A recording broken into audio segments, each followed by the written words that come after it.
Welcome to Balance Bite Insight. Today's topic is International Relations. International Relations यानी IR एक subject है जो countries के बीच के रिलेशंस को समझाता है, चाहे वो पॉलिटिकल हो, इकोनॉमिक, कल्चरल या सिक्योरिटी रिलेटेड। लेकिन IR सिर्फ दोस्ती और दुश्मनी की बात नहीं है। ये एक फ्रेमवर्क है जिसमें हम देखते हैं कि वर्ल्ड का सिस्टम कैसे चल रहा है। सबसे पहले बेसिक्स समझें। IR मेनली दो चीजें एक्सप्लोर करता है, नेशन स्टेट्स का बिहेवियर और ग्लोबल इश्यूज। एक कंट्री दूसरे के साथ क्यों कोऑपरेट करती है और कब कन्फ्रंट करती है, जैसे climate change, terrorism, trade, pandemics, जो किसी एक कंट्री के कंट्रोल में नहीं होते। IR को समझने के लिए कुछ स्कूल ऑफ थॉट्स हैं, जैसे रियलिज्म। रियलिज्म कहता है कि कंट्रीज हमेशा अपने सेल्फ इंटरेस्ट और पावर के लिए एक्ट करती हैं।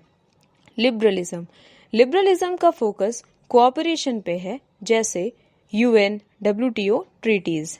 अब अगर इंडिया के कॉन्टेक्स्ट से देखें तो IR का मतलब है अपनी फॉरेन पॉलिसी को इस तरह बैलेंस करना कि हमारी सिक्योरिटी भी सेफ रहे और डेवलपमेंट के लिए ग्लोबल अपॉर्चुनिटीज भी मिले। एग्जाम्पल के लिए इंडिया का neighbourhood first policy, act east policy और strategic partnership with USA, Russia, European Union सब IR के प्रैक्टिकल रिफ्लेक्शंस हैं। ग्लोबलाइजेशन ने IR को और कॉम्प्लेक्स बना दिया है। अब trade wars, technology, energy security और साइबर स्पेस भी इंटरनेशनल रिलेशंस का हिस्सा बन गए हैं। सिग्निफिकेंस बहुत बड़ा है। इंडिविजुअल लेवल पर IR हमें ग्लोबल सिटीजन बनाता है, दुनिया के इंटरकनेक्टेड होने का सेंस देता है। नेशनल लेवल पर ये एक कंट्री की सर्वाइवल और ग्रोथ का फाउंडेशन है, और एग्जाम लेवल पर IR आपको समझाता है कि किसी भी इशू को सिर्फ नेशनल नहीं बल्कि इंटरनेशनल लेंस से भी देखना चाहिए। IR is not just about diplomacy.